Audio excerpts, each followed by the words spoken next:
Shalom. First and foremost, I like to give all glory, honor, and praises to Yahweh, Bahashem Yahweh Shai.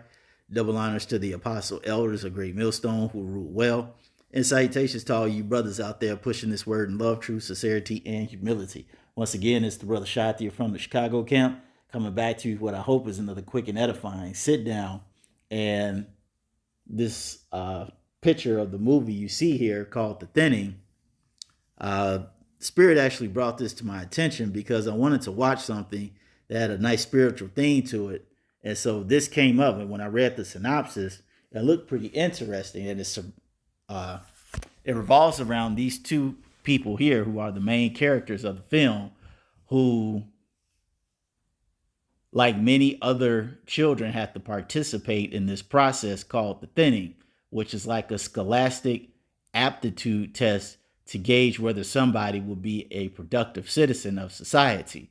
Now, if it just so happens that you pass this test every year until you become 18, you can go and be a productive citizen. However, if you by chance fail this test at any time throughout these years, then basically you get killed. All right. And this process of the thinning was thought up by the elites to help control world population. Now, doesn't that sound familiar? Okay. All you have to do is go to the Georgia Guidestones and look up the very first unholy commandment, the unholy 10 commandments of that Guidestone. And the first one is to reduce population to 500 million as to create a perpetual, I think it was like balance or harmony with nature. All right. And so, as I mentioned earlier, this is one of those films where art imitates life. Okay, because this is an actual goal that the elite plan on doing.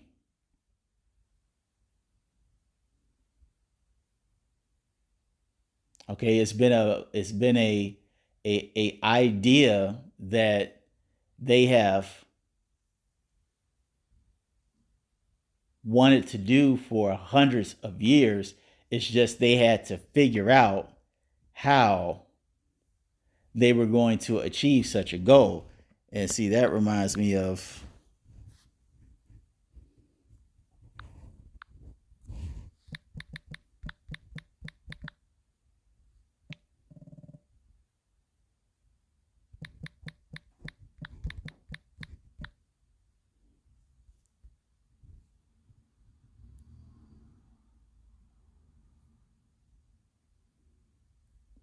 Micah 2:1. It says, "Woe to them that devise iniquity and work evil upon their beds." All right, because you have to remember this ultimate goal of depopulation is not something that you see on TV that's spoken of by people that we see on the television or in our daily life on a daily basis. No, this is an idea and concept that's discussed and thought about behind closed doors by people and faces that we some know and by many faces we don't know. All right. All to achieve a singular goal of absolute control. Okay. It's easier to have absolute control of a world where there's not a lot of people on it, or not a lot of people as it possibly can be. Okay. And it says, "It work evil upon their beds. When the morning is light, they practice it because it is in the power of their hand." And as we all know, according to Job 9:24, the earth is given into the hands of the wicked. He covered the faces of the judges thereof. Where is, okay? Let me just get it. Job 9:24. The earth is given into the hand of the wicked. He covered the faces of the judges thereof. If not, where and who is he?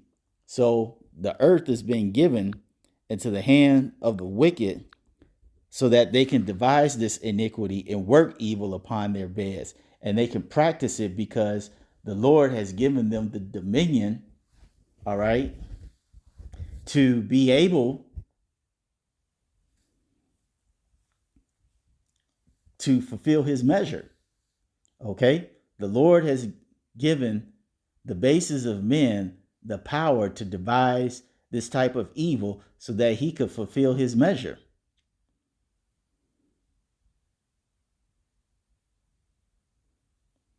And in the film, they show this by this process called the thinning. Okay? And what happens in this film is that these two people, the two main characters, find out that the whole process of the thinning is a rigged game because the guy, his woman failed the test and she died. And so the very next year, he knew what he wanted to do, and that was to sabotage the test. So either one, he dies, or two, his father has to be put to the fire to see how much he truly believes in the thinning, because his father is a governor and he's using this process of the thinning to catapult him to the position of the presidency. Okay. And this girl here is a genius. Now, what happened is that these two found out that the test was shady because he knew he purposely answered all the questions wrong, but yet he passed. And this chick is a genius and she failed. So their quest leads them on a path of truth, which eventually has this girl expose this truth to the media, and she escapes being part of the thinning process, while him, the guy, he doesn't get to escape, and his own wicked father sacrificed him all so he could achieve power. Okay, and that reminds me of the saying where it says,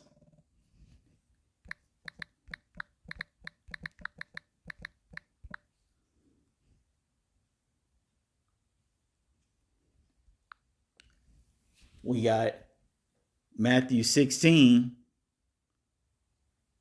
and 26. And it says, for what is a man profited if he shall gain the whole world and lose his soul? Or what shall a man give in exchange for his soul? All right. And the father, he's so damn low down, he sacrificed his own son so that would catapult him either further into his position of the presidency, because the father went so far as to call the facility where the thinning process takes place and say, hey, you know who I am. You know I'm the governor. I need a favor. I need you to make sure that my son passes. So he went out of his way. He went out of his way to make sure his son passes the test. But at the same time, in the very end, he betrayed him all for power. Okay, and so what eventually happened was that the thinning got exposed for the sham that it was.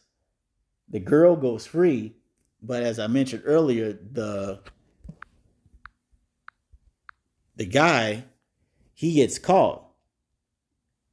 And so you perceive that he's been euthanized. But what happens is that he's kind of waking up, and you see him going down this long, like elevator shaft. And when he gets to the bottom, he notices like this big assembly line of tablets that they use for the process of the thinning, which the test is put on. And he noticed that there's all these workers and they're dressed in these white uniforms. And as he's looking at all these workers, one worker stood out to him, and it had just so happened to be his girlfriend. And that's when he realized the fullness of the truth of the thinning. The thinning wasn't necessarily a process that killed people, so to say, But the thinning was a process that the elite used to reduce population, put them in a place where they can never be found, to make them perpetual slaves until they die. And that was the truth of thinning. And that is the ultimate goal of the elite. Okay, when they have a chance, when they perceive that they'll have this chance to reduce the world population by 97 something percent, the rest of the 500 million people, okay, the majority of them are going to be slave workers. And that is their ultimate goal. But we all know, hey, bad Uncle Esau is not about to rebuild the desolate places.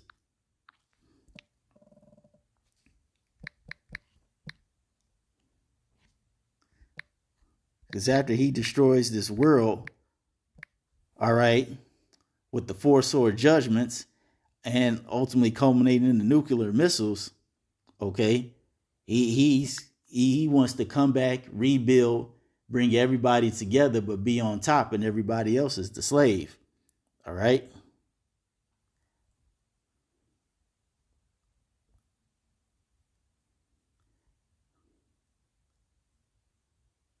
Malachi 1 and 4, whereas Edom saith, we are impoverished, but he will return and build the desolate places.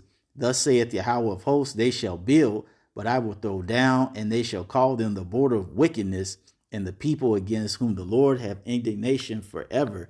And that goes into that Job where it talks about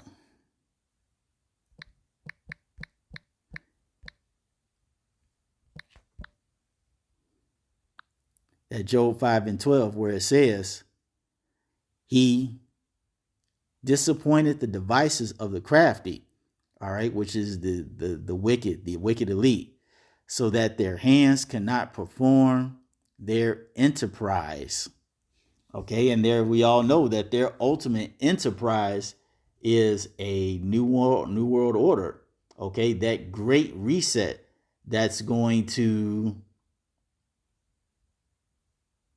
culminate in population reduction and everybody being in a perpetual state of slavery, not being able to move up because they'll be controlled by the G5480 and central bank digital currencies. They'll be in a technological slavery. All right. And this movie shows how this is the ultimate goal of the rich. They show it in a different way, but the whole concept is still the same. Okay, the goal of these elites are to reduce the population by any means necessary, all right, and make it to where the people they get rid of,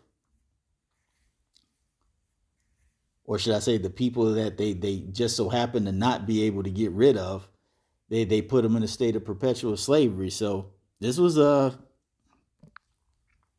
like I said, this was a really good movie. You know, the acting wasn't, in certain parts it was cheesy, but it wasn't where it took away from the film. I can put it to you that way. All right, it wasn't the best acting, but it didn't take away from the film. So I highly suggest you know, when you got some free time, you take a look at it. It's about your average movie length, maybe about an hour and 30, maybe 40 minutes long, but definitely worth the look. But that's all I wanted to say on this. I hope you all are edified. Till the next time, we're going to say Shalom.